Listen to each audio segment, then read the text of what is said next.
নমস্কার বন্ধুরা, আমি আজকে আমের আচার দেখাবো কিভাবে করতে হয়। এই আমগুলো কেটে ছোট ছোট করে কেটে আর লবণ আর হলুদ দিয়ে মেখে আর রোদে দিয়েছিলাম। আমি দেখাবো, এসো।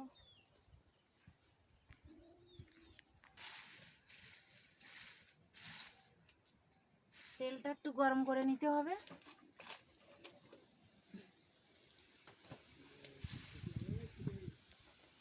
তাতে একটু ফোড়ন দিতে হবে, ফোড়ন অল্প সামান্য পরিমাণে। তেলে একটু লবণ দিতে হবে, লবণটা বেশি লাগে তো টক জিনিস। তুমি তেজপাতাও দিতে পারো।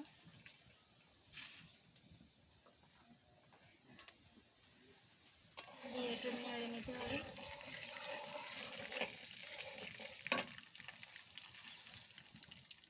তেলটা আমার গরম হয়ে গেছে। এই আমগুলো এবার ঢেলে দিতে হবে।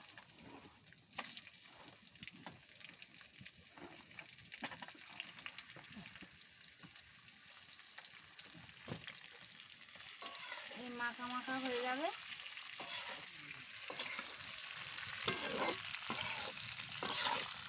বেশি গরম করব না, এই গরম হয়ে গেছে। তেলটা একটু কম হয়ে গেছে, তেলটা একটু বেশি হলে ভালো হয়।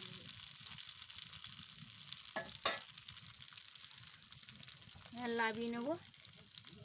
লাবিয়ে নেওয়ার আগে একটু জিরের গুঁড়ো, জিরে মরিচ ভেজে নিয়ে বেটে আর এই দিতে হবে। এরকম বইনে একটু দেবো, রেখেছি বইনে, যে বইনে ঢালবো।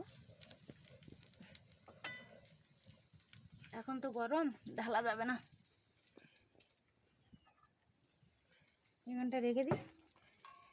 এই বইনে ঢালবো, আগে করেছিলাম শেষ করে দিয়েছে, আবার করছে। ওই জন্য বন্ধুরা, যদি ভালো লাগে লাইক কমেন্ট করতে ভুলবে না।